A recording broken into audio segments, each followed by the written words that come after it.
Hello and welcome to the ETF Daily channel. Today is going to be a relatively short video addressing the impact of the very anticipated US Federal Reserve rate cut.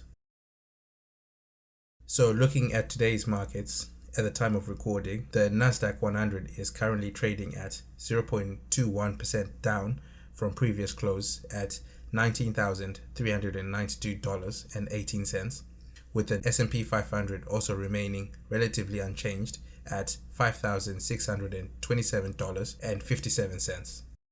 In the UK, the FTSE 100 has closed 0.68% lower than the previous close at £8,253.43.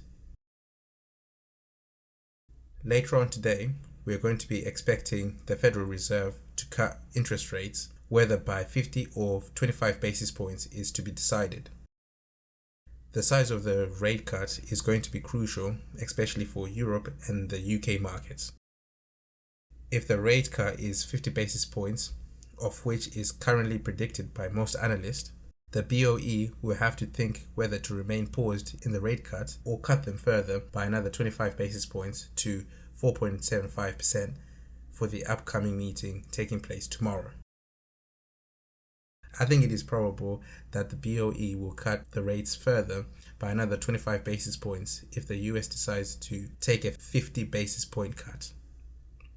This is so that the bank can put downward pressure on the British pound in order to encourage high demand for British exports and grow their economy.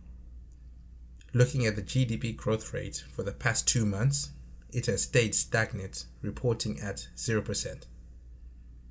A strong pound essentially means that exports of British goods and services become expensive and would therefore slow demand for such goods and consequently the economy.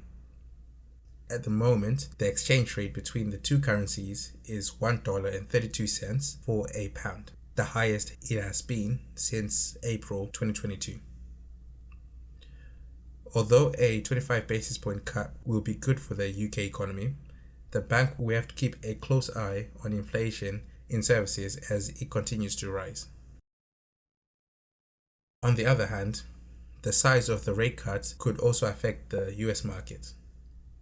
If we look at the average performances after the first rate cut of cycle, we can see that the S&P 500 generally has a high performance following a cut, with sectors like communication services, consumer staples, and technology having relatively high performances.